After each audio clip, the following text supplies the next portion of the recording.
seen in my dream, and what he had seen in his dream was a group of people came, commanders and very nice looking man and very, Islamically righteous man.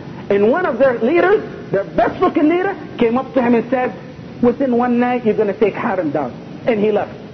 He said, but who are you? What's the proof that we're going to take Haram down? He said, your commander made the dua I mentioned. He said in his dua, oh Allah, give aid to your servants who are your loyalties over your servants who are your enemies, and don't take us by the sin of your dog Nuriddeen. He calls himself a dog to Allah, humble to Allah. Don't take us by the sin of Nuriddeen. And he left the man. He said, come back, who are you? One of those people behind him said, you don't know who that is? Who was that? Who was that? Who was that, guys? That's the Prophet Muhammad sallallahu alaihi wasallam. He said, you don't know who that is? That's the Prophet Muhammad sallallahu alaihi wasallam. And as you know, when you see the Prophet in your dream and he resembles a Prophet, you have to resemble the Prophet. You can't have a guy without a beard saying that's the Prophet, That's not going to work like that, no. But if you have someone who resembles him, yes, that means he's the Prophet.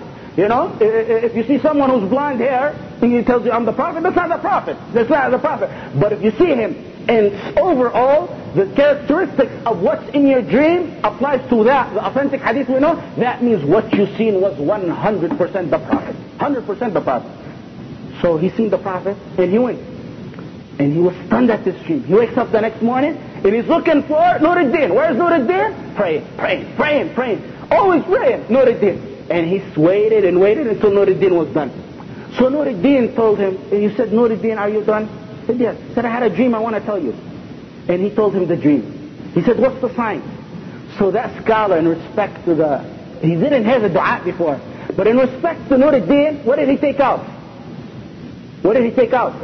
The dog. How could you call your leader, the Nuriddeen, the great general, the dog? So he told him, the proof that he's right is you must have said this dua. And he took out the word dog. He said, no, I didn't say that dua. Say the whole dua again, exactly like he said it to you. He put the dog back to show it exactly. He said, yes, inshallah, we're going to be victorious.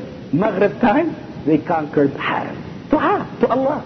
Yes, this was a pious man. This was a man who controlled most of the world. He controlled most of the world, yet his family had nothing to eat. This is a lesson to our women. One time his wife said, we need something. We need food. We need to be luxurious. His face turned pale when his wife said that. His face turned pale and said, where do you want me to get this for you? Where do you want me to get this? This is a man who controls the world and he doesn't got nothing at home. Where do you want me to get this for you? I got 3 stores in Damascus, in Halab. I got 3 stores in Halab. They went to the store. He said, take them all. They're for you, for his wife. Just leave me alone. I'm on a mission. I'm on a mission. And this is a lesson for the women to learn. He said, I'm on a mission. How much did the 3 stores bring him a month? 20 dinars, which is at that time nothing. Like a few cents pocket change in your money. That's all his wealth was. His personal wealth. If he wanted to take the world like his colleagues did, everyone a small land and he's rich off of it. But no, this man had a worry, which was to give victory to this ummah. Look at this unique dream. To show you how pious is, look at this unique dream. He had a dream once, and again it was the Prophet Muhammad ﷺ. And the Prophet ﷺ said, rescue me from those 2 blind people. Rescue me from those 2 blind people. Rescue me from those 2 blind people 3 times. The Prophet ﷺ tell him. You know what he wakes up and does? As soon as he wakes up, he asks the scholars around him. Always the scholars. Always the knowledgeable. That's how his father trained him. What do you think about this? They said it's something in Medina. You have to go to Medina. What does he do? I told you, it's 1,000 men. 1,000 men, come on, we gotta go. Rescue the Prophet Muhammad ﷺ. He goes to Medina, he takes wealth, and he goes in Medina, he says, anyone who needs wealth, come on, we're gonna give you wealth, we're gonna give you charity. Everyone comes, except 2 people, blind people. They claim to be Muslim. They lived in an area in Medina where the family of Umar al-Khattab lived. Bani Umar al-Khattab, they lived over there, they lived amongst them. Everyone went to get from the donation because they were poor, except these 2 people. He was persistent. Bring me those 2 people. And they bring those 2 people. And he sits and investigates. And what are you doing here? Where'd you come from? Are you Muslim? Yes, we're Muslim. And he goes on and talking. It's found out that these 2 men are from Spain, coming to take the Prophet ﷺ out of his grave and steal him and go back in Spain. And he takes them, and right next to the Prophet ﷺ's grave, he rescues the Prophet and chops their necks off. Yes, he rescued the Prophet. This is not a lie. This is a real story. In fact, a side story that doesn't concern Nuriddeen. When my father was in Medina studying, this was about maybe 25 years ago, the people of Medina had a similar dream. Similar dream where the Prophet ﷺ was saying, rescue me or save me from that which is coming. It's something that is coming at him. And what it was waste from the floods of Medina under the ground where the Prophet ﷺ moving in to take away near the Prophet ﷺ and Abu Bakr and Umar. They found that out, so they dug around the Prophet ﷺ and Abu Bakr. This is recently, maybe 25 years or so ago. All the people of Medina all know this, because it wasn't one or two, it was tens of people who had it. So they went and rescued it. They didn't dig up the Prophet ﷺ's grave, but they dug around it and around Abu Bakr and Umar, and they sealed it with huge cement and I don't know what else to seclude it from any water or any danger to the Prophet Muhammad ﷺ. Yeah, the only honorable people see this kind. How many of you seen the Prophet in your dream? You have to see the Prophet in your dream. Why? If you live with the Prophet, if you read the Prophet's story, if you read this guy's story, I hope you all go and dream of Nuriddeen tonight, inshallah. But all of you have to see the Prophet ﷺ in your dream if you truly live with him. If you don't live with him, if you don't like him, if you don't imitate him, that's a different story. But you have to live with the Prophet ﷺ. You have to live with him. Every day when you put your head to sleep, I wish I was with him. How did he look? How did him and Abu Bakr and Umar used to always sit and joke and talk and everything? Then you're going to see him in your dream. When you see him in the dream, that's one of the best signs of your lifetime. Yes, it is. This man continued on with his legacy. And one of the secrets behind this man, I said knowledge. He was heroic physically.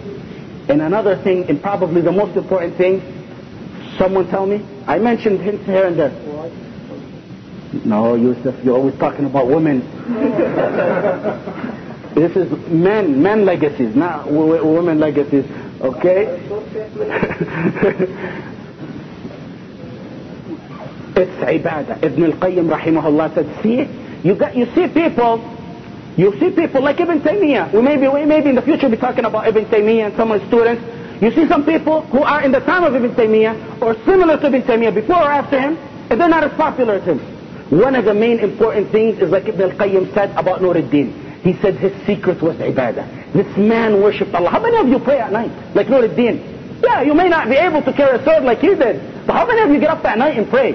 How many of you follow the sunnah like he did?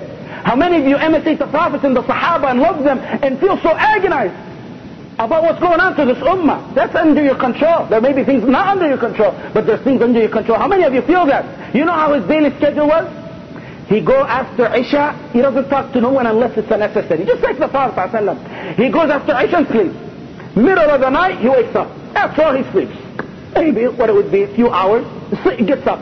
Middle of the night, he goes to the masjid and prays. This is his wife telling us. And prays until Fajr. Fajr comes, he prays the Fajr. From Fajr until the sun rises, dhikr, astaghfirullah, alhamdulillah. He prays the 2 rak'ahs when the sun rises. Then he sees if the ummah has anything to do. Then he goes out in the marches and he wakes up the people and makes sure they pray. You know one of his characteristics? First of all, Quran. Always recited Quran. Always liked to hear Quran. I'm not making, this is in his characteristic. This is what made him a hero. This is what you could do to make you a hero. Zikr, always zikr. Alhamdulillah, astaghfirullah. Wallahi, one of the things mentioned about him is something probably some people, were probably upset when I said keep praying Taraweeh and come to Taraweeh. One of his characteristics is he never missed Taraweeh ever. Never missed Taraweeh. Some people, I was persistent against some people. I said, why are you missing Taraweeh? This is a holy month. If you can't pray at night. One of this giant's characteristics, as they narrate about him, he never missed Taraweeh. What kind of ummah are you? Wallahi, what kind of failures are we if we couldn't pray Taraweeh in Ramadan? We can't pray Taraweeh in Ramadan. We got school, we got this, we got excuses. What kind of failures are this? What kind of cowards is ummah going to bring if you can't pray Taraweeh in Ramadan every night, 30 nights? You missed it. You missed it. Every hasanah was 70 times as much. You missed out on it. We wanted the good for you. We want to see a ummah like Nuriddeen. Wallahi, that's our goal. We don't want to put no one down. We don't want to put pressure on no one. We want to see heroes like Nuriddeen. And that's why some people, they get offended or something. Why are you persistent on it? We need people who pray at night, not in Ramadan only, but after Ramadan only. Isn't there in this ummah someone who can make a dua, may Allah destroy the Jews? Isn't there? And Allah's going to respond to him? Isn't there someone going to say, Ya Allah, destroy Sharon and shred him into pieces for what he's doing, that butcher, that terrorist? Isn't there someone in this ummah who could say that? That's not illegal to say that, you know. You may not be able to donate and do other things, but you raise your hands to Allah, no one can stop you from doing that. May Allah destroy them. Ask Allah to destroy them. Your brothers in Palestine are going through the misery, just like Nuriddeen's people were going through his time. This is among the characteristics of him. And he dies. He dies, Nuriddeen. He dies at the age of 58. How do you think this hero dies?